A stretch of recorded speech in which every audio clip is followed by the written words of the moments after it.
back. WNST, Towson, Baltimore, and Baltimore Positive. We are positively on the road. It's all brought to you by our friends at the Maryland Lottery. We'll be giving these away here at Pappas, one of our great sponsors. It's our 25th anniversary, and our friends at Window Nation. I'm going to wear the funny hat, the 86690 Nation, the Window Nation floppy hat. This feels like the end of summer. This is like a summer hat, and we are at the end of summer, a little Labor Day weekend here, getting ready for football. And I've had a bunch of the county executives on. We had Johnny O join us over at Drug City for the beginning of the 25th anniversary. Also had Calvin Ball on down at Mako. Saw this guy at Mako a little bit, but we already had the standing date, right? Because I was trying to get down here to Pappas. I had not been to the Pappas and Glen Burnie. I haven't done the show down here yet.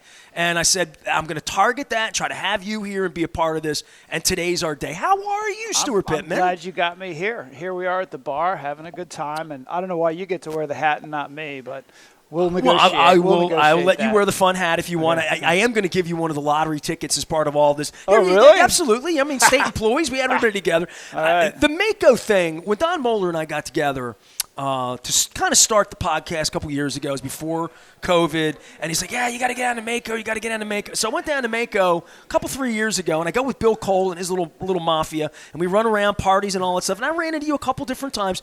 It's the wildest gathering, not just the business and politics, but just the people around the state and gathering that we have a place like Ocean City where you can all be on the coastal highway and literally rub elbows with everybody from the governor down to anybody doing business with the state. It's a really cool place. Yeah, it is. And when you just go to the parties, you see one side of it. But I'm on the board of directors, and it's a cool organization because it is the leaders of county government. That's where I think the rubber meets the road, where a lot of the work gets done. And, if you look at the counties in Maryland, Central Maryland's Democrats, the rest of Maryland's Republicans. There are more Republican counties than there are Democrat counties. So it's a real mix. And on our board, it's a real mix. And it's amazing how much everybody has in common. It's one of the most bipartisan organizations I've ever been a part of. And so a lot of good work gets done in the sessions. But then, we go out in the evening and everybody who wants to influence what local government is doing, and the state government is there as well, is there. So you got everything from lobbyists to nonprofit organizations that are trying to get things done. And it's a good time. Well, even the convention floor is just a scene. Just seeing people and people coming through and causes and obviously business and political, like all of that's going on. But for the last time I saw you, I've done this crab cake tour, right? You were one of the first crab cakes we did. We did your G&M, which is still in Anne Arundel County, almost I couldn't believe it was in Anne Arundel County. It brought you up there, but since then I've gone west several times, east several times. I've had crab cakes in every county. In the last 2 August, I did 30 crab cakes in 30 days. 2 years ago, 31 last year, including your county. I still got to get down to Edgewater and a few places in your county. We got some good ones down and in I've South had County. some good ones at Boathouse and a bunch of other places. Seeing you said that the center's Democratic and the two wings, Eastern Shore and Western Maryland. When you're in those environments, it is very bubbly. You know what I mean? Like that you're not around other people to hear the other side. I don't think that's a problem on Ritchie Highway, right? Everybody, we mix and mingle enough here. If you don't agree, you don't agree. But I do think that gathering in Ocean City and that gathering part where I get to know Carl Anderton, right, from Wicomico County, who comes on the show. And I hear concerns that, even as a Democrat, and I'm registered, we all know that, that I can hear that and say, I understand your point of view. And that's something that there needs to be a discussion from both sides. And I know you've had a lot of that in Anne Arundel County, right? Yeah, well, Anne Arundel County, I kind of like to think of us as a microcosm of the country. We're purple. We got urban, we got rural, we got suburban, we got Annapolis, we got new development out in West County. So we are everything all crammed into one county, 590,000, almost 600,000 people now in the center. You're a growing Maryland. County still? Yeah. So you're going to go over 6. Yeah. We're at 590-something. Okay. And actually, they just added a few thousand because when they did the census, they didn't include the Naval Academy, and now they have included it. So that's part of America, last I checked. Yes. Yeah. So, no, that's important in this, in this day and age. And, but no, I mean, local government, you know what it is. It's the police department, the fire department, it's supporting the school system, it's public works, it's all of the things, the institutions of local government, regardless of party, people care about. They want the work to get done at the local level. When you start talking federal, you start to get a whole different spin on it. But, and that's why, I think a lot of people, if I wanted to run for office on the Eastern Shore, I'd have to register as a Republican. In Anne Arundel County, I actually looked into registering as an independent because I thought that would be cool not to have a box around me. But it's people tend to go with what they need to be in order to be a public servant sometimes. I asked this blanket question to start. What's on your desk today? I mean, I remember getting together with you. It was the beginning of before the plague. I was with Barry Glassman the day that the plague landed. Mm-hmm. Like that his phone was blowing up. We were together over at State Fair that morning, not knowing at all what anybody was getting into. I had you on prior to that. I would think during that period of time, and I actually had you on Zoom during that, and that was all like battening down the hatches, safety, but what's on your desk today? And obviously, being second elected, this is, as anybody would say, this is a chance to get done whatever you really wanted to get done the first time, right? To finish whatever it is you started. Yeah. I mean, today I was meeting with the Caucus of African American Leaders. We meet quarterly. We were talking about a task force we had just done on trying to increase minority recruitment in the fire department and government contracts, minority contracts throughout the county. And then as I was driving here, I was on the phone talking to somebody about a meeting that we have with Farm Bureau on Thursday where we've purchased a grain elevator to try to save agriculture in southern Maryland. Purdue was selling their grain elevator, the place where the farmers take their crops. And we worked with the state to purchase that so that we could keep it open, and now we're trying to get an operator. So that's something that's one of the balls that's in the air. I mean, there's always 10 or 20 balls in the air, and that keeps the job interesting. Well, Stueart Pittman's here, County Executive, Anne Arundel County. We're at Pappas in Glen Burnie. First time here. It's all brought to you by the Maryland Lottery in conjunction with our friends at Window Nation. And trying to get out around the state a little bit, especially, after I wasn't sure COVID's over. I still elbow bumped you. I haven't touched you, right? You haven't touched me. Plenty of people are in the bubble. I saw my son for the first time last night in 2 months. They got COVID. They didn't taste food for like 6 weeks. Yeah. And I'm like, it's 2023, right? Yeah. But all of this, you think you're out of it, but the Mako thing for all the politicians this year, I'm sort of back on the trail to saying, all right, we have Democrat in office, all of the red line stuff, all the stuff I heard from Larry Hogan in your county, in Annapolis. About 2 years ago, we went down and sat with the governor then. What are the changes that can get implemented county to county when, I don't say an agenda, but at least a platform that you run on and you say, well, things would be different if we have a Democrat in Annapolis for a Democratic county executive? I like Larry Hogan. I like him as a person. I live near him now. He moved into Davidsonville. But he ran as a Republican, a member of the Republican Party, on a platform that was very sort of the Reagan Republican agenda, which is that the private sector solves the problems and the public sector, the government, is the problem. That's sort of a theme. And nobody believes that completely. But I had the sense during that administration that people were put in charge of departments, cabinet secretaries, who might have been a political ally or coming out of the private sector and coming in and then running an agency and having never been in government. The Trump administration was all. And I'm not saying that he didn't inherit that. He was before that. The Hogan cabinet had some good people in it, but there were a lot of vacant positions by the time he was done. Shrinking government was a goal. Now we have a Democratic governor who is from the private sector. He's never been in politics. He's run businesses. He's worked on Wall Street. He knows how all that works. But at the same time, he sees these departments of county government as a way to help solve problems. And so one of the things I noticed at Mako when we went to the reception with all the cabinet secretaries was these folks are professionals. He hired people who were the best in their fields, and so that's been refreshing. So we've had a lot of meetings with cabinet secretaries. Jake Day, who's now Housing and Community Development, we met with him in Glen Burnie. We've been working with the ag secretary on this grain elevator, and that to me it's sort of refreshing that we've got people in government who want to use government to help solve problems. And so that's what we're trying to do, too. And we recognize we're not solving all the problems. The private sector is the backbone of our economy. We all pitch in a lot of money in our taxes to give you guys to solve problems, right? Well, what's funny, though, is at the same time, I almost said O'Malley, sorry. That's all right. We're too gone. Westmore. Westmore got up in front of all these folks at the end of this conference, and I thought he was going to pat himself on the back and say, look, 7 months, here's all the great things we've done, because he's done some great things. But no, he said, look, man, we need discipline. We need fiscal discipline. We're going to have tough economic times ahead. And it was like a Republican message. Exactly. Like when I heard it. Right. Because I wasn't at it. I was driving home that day, and it popped up on my Twitter, and I'm like, yeah, the headline is Democratic governor 7 months in, probably going to run for president. That's always the way this thing's couched, saying fiscal. And I'm thinking to myself, that's an interesting message because I think Uncle Larry left a lot of money behind or left a good situation behind for him. Well, but everybody knew that there was a lot of federal money in that money, right? And then there were a lot of vacancies in state government, so money wasn't getting spent that was in the budget. So yeah, there's a surplus, and that's great. And what Westmore is looking, over the next 4 years, the longer term, and what the economy might do.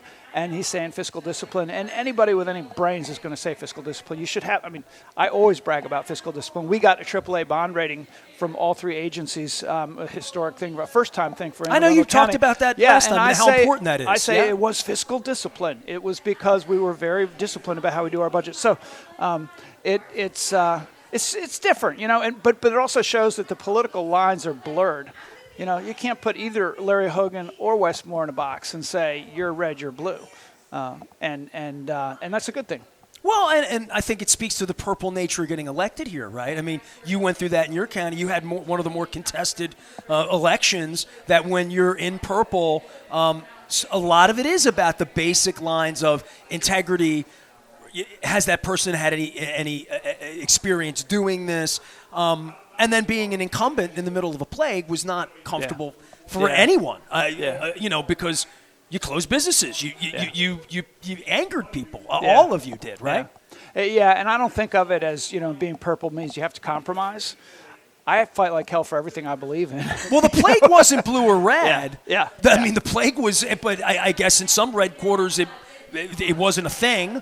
And then there's the vaccines, which I know you guys fought It was a thing everywhere. They thought it was going to be an urban thing, and then it turned out that the rural areas had the highest case numbers. So it was a thing everywhere. It was a question of how you looked at it. But and I guess happy with how all that went from a manager. No, it sucked. But do you look back and have any? Yeah.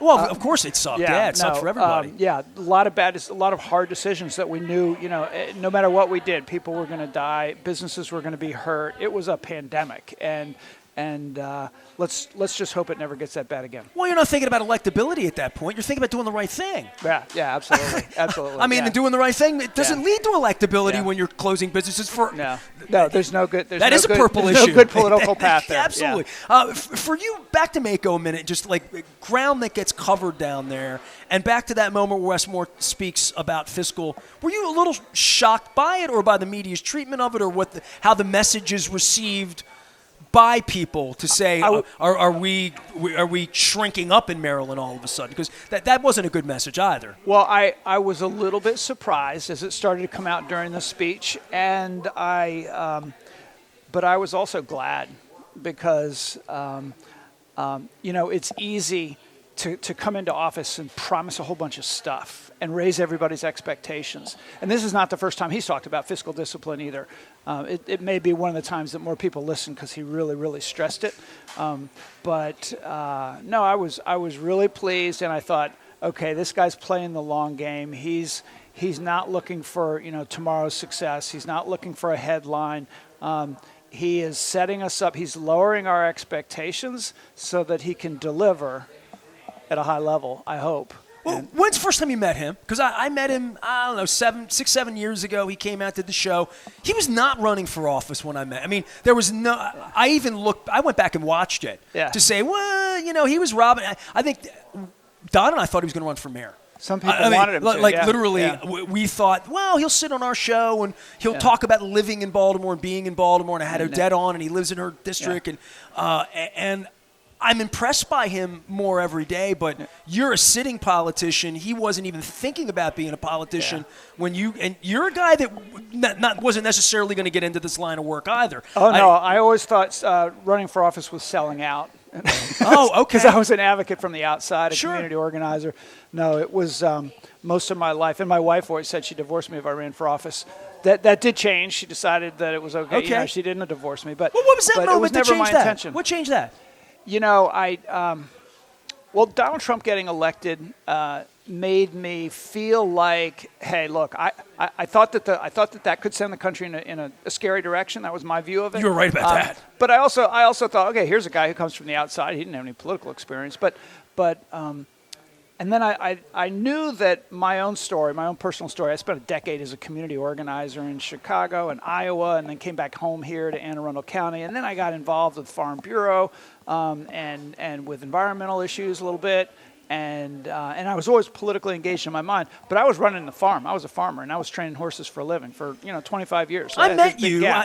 People would Yeah. say I met him in a tent at the Preakness a decade ago with Ross Petticord. Yeah, I was president of the Maryland Horse Council probably at the time. Yeah, and I had a conversation with Yeah. you for 45 minutes before I realized you Yeah. were like the Anne Arundel County executive, or Yeah. at that point I think just elected, but Yeah. 8 years, 7, 8 years, whatever Yeah. it was. Feels like it was before the plague. Yeah. It's sort of ADBC, Yeah. before March of 2020. Yeah. But for But you, I didn't think of myself. you were as- farmers. I met you. Yeah, I didn't right, think literally. of myself as that. And I started a nonprofit organization after that, and you do things in your life that start to sort of to build your confidence and to help you figure out what you can do next. And I always feel like it's a path that you never know in advance what the path is, but you know when it's right and you get on it. And so I thought, maybe I have something to offer here in the local political arena. I didn't like the direction the county was going on development and some other things. Thought, well, I'll run for county council. It's a Republican district, but I know everybody. Maybe I can win even though I'm a Democrat. Decided to jump into that race, and nobody was running against the incumbent county executive, Steve Shue. He was very well funded, and people thought of it as a Republican county. And a couple of people came to me and said, well, why don't you run for that instead of county council? And it took me a couple of months of pondering over it. And then I thought, you know what? There is a coalition to be built in this county that can win this election. And if I can build that coalition and work with people as an organizer like I used to do, we could pull this off, and that's what happened. Well, I guess using all life experience to try to bring people together, that's kind of what drew me to Baltimore Positive when I had political, I don't say aspirations. I didn't like the city falling apart. Yeah. And I didn't like Trump getting elected either. Mm-hmm. And I didn't like what that meant for the city. So that's literally why you're sitting here right now, and I'm in a sports bar, not talking about the first place Orioles, the Lamar. Yeah. I mean, we can get to that later on, because I know Yeah, you're a we sports can, guy as 'cause well. I wrote a book on the Ravens here, and so I mean, I'm a Ravens guy. Hey, I'm ready. I think it's going to be a good year. But I do have to credit myself with the Orioles, who I now know are Los Orioles. I sat next to a guy who had to speak Spanish. Los Orioles son los mejores. That's a new chant. Los Orioles son los mejores, are the best. Okay. Okay. I'm going to use that. Okay. And they had lost the night before to the Blue Jays, 6-3. And so I went to the game and I was doing the first pitch. Well, they only lose twice a 7-0, week. and we won 7-0 as a right. result of that. So you're 1-0 throwing out first pitches at Oriole games? Yeah, they need me.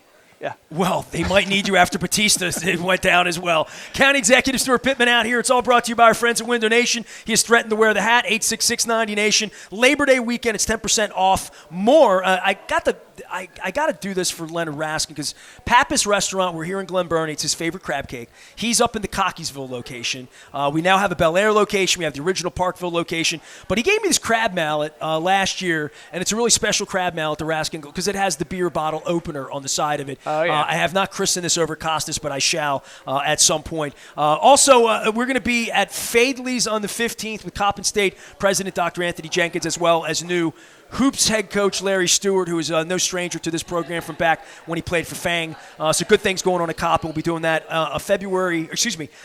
September 15th at Fadley's, the F's of Fadley's in February. Stueart Pittman, County Executive here in Anne Arundel County. So back to Wes. Well, let's talk about the mallet. The political mallet here. diversion. Yeah. You stood in Annapolis. This is connected to Mako. Okay, And go now ahead. I'm going to really upset anybody who knows me who works on my staff, because I tend to embarrass people. But people were dancing at the end. There was a band there during the crab feast. Great band. Classics. Right. Buddy of mine, and the band, they started handing out tambourines, and people had Steve tambourines. Port's the bass player. He's Anne Arundel County resident. Yeah. Well, so my chief administrative officer was out there with tambourines, and they were letting people sing and really get involved. And so I grabbed two of these, and, man, you can make a lot of noise with two of these crab mallets. Hit them together. There's going to be a picture of you looking like you're assaulting me on the video when this is all done. For Wes and for the changes and what he inherited and where we are in this federal money, it's ambitious, right? I mean, I guess you run for government you want to be ambitious. First time you met him, because when I met him, I didn't see political aspirations. I saw, like, it was Christmas time. We sat, we had a meal with our family. I mean, it wasn't anything, and none of his people reached to me to campaign or this or that. He came on the show like anybody else. It's been a shocking sort of development, right? That a guy that polled at 1% winds up in this position and feels, at least 7 months in, pretty equipped to do this, right? Absolutely, yeah. So when I first met him, he was planning to run. And I was introduced to him for that. And it was on a Zoom meeting. I met him by Zoom. And the way we met everybody. Yeah. And I was impressed. You know, it was a conversation. You could tell this guy was really charismatic and all that good stuff. Then I went and I read all his books. Okay. And, all four I think there are. And so you really gave him a shot right from go. Okay. Yeah. And I really liked what he wrote, and I liked his story. And then when I was really sold and I decided to endorse him very, very early on, he was polling at about 1%. I heard him speak in front of a group of mostly lobbyists at Harry Brown's on State Circle in Annapolis. It was kind of a small group at the bar, and he said that "leave no one behind" line. And I thought, oh, that's pretty radical stuff. I don't know what these guys are going to think about that. And then he said, it's what I learned in the Army, leading troops in Afghanistan. And I could feel my hair starting to stand up. Like, here was a message, and I could see it in the lobbyists, who are pretty hard to impress. And I thought, wow, that worked. Like, you made leaving no one behind seem like a conservative value. And then I decided to endorse him because I felt as though this was somebody who could bring people together. And I'm always looking for a leader who can cut through the political BS. Well, you were that guy. You tried to be that guy just in this county. I try every day, yeah. Well, I don't have that kind of talent, though. Well, you were polling at 1%. Yeah. You were polling at 0% when your wife told you couldn't run. So, I mean, but there is that point where I go Tug McGraw. You got to believe, right? Yeah. Somebody... You have to believe in yourself to start with, because nobody rolls out of bed with money, a bankroll, an election committee, and that's. Yeah. But you know what else I like? Two things. One is he had worked on Wall Street, and he doesn't talk about that a whole lot. But he worked on Wall Street as an investment banker during the 2008 meltdown. He saw it all happen in front of his very eyes. He understands how capitalism works. He understands how investment decisions get made. Then he went and he worked for the Robin Hood Foundation, right? Raising money and spending money in best practices to help communities that got left behind completely during economic upswings. The ultimate community organizer kind of role, right? Yeah, literally. And so to me, having the values of wanting to have a more equitable economy, which nobody can deny that over the last 40 years, income inequality has increased in this country drastically. I think it's evident being my age. I'll be 55. Yeah. It's evident seeing the last 40 years, and not just being a guy from Dundalk who, obviously Dundalk had its own challenges when the plant shut down, but every Dundalk in America. And being a guy who's been to 47 states and drives back roads and sees what it looks like away from the airport, rural away from poverty the city. and urban poverty, all the way around. And then the wealth and how even the pandemic, that people did really well who had money in the stock market, and people who did really well in certain industries, and then the tax cuts keep getting applied to the wealthiest. So the tax rates go down on the wealthiest, and the people at the bottom are still stuck, right? And then crime grows, and health issues and health disparities and all that. So we got work to do. We've got the great economic backbone in this country. We just have to make sure that we make that everybody benefits from it. And so I think that he has a good understanding on policy of things that can help to make that happen, at the same time as growing the economy so that the backbone is strong. And that, to me, is the magic formula. That's what the Crab Cake Tour is all about. We're down here in Glen Burnie. We are at Pappas, one of our great sponsors. We'll be back up in Cockeysville and Parkville and Bel Air at some point, but we're in Glen Burnie, Anne Arundel County, with Anne Arundel County Executive, the CE, Stueart Pittman, is coming up from, where's your office?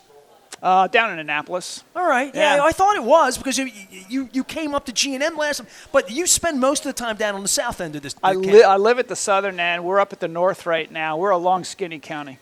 97, man. Just get yeah. on 97. Right, all the way up to Baltimore, and we love Baltimore. We got a light rail that goes between us. We can talk about that if you want sometime. Well, I got married in Glen Burnie, so here's what we're going to do. Okay. We're going to do, let's see, police, crime, firefighters, back to school, Orioles, crab cakes. Can we fit all that in the next segment? We got a lot to cover. We do. County Executive Stueart Pittman here. It's all brought to you by our friends at the Maryland Lottery. I've been giving away these instant lottery scratch-offs. No $100 winners yet today, but we did have one at Coco's last month, so appreciative of that, and our friends at Window Nation. We're back for more in Glen Burnie and Pappas. I feel like Richard Sherrill Square Off with this thing. Okay, back for more right after.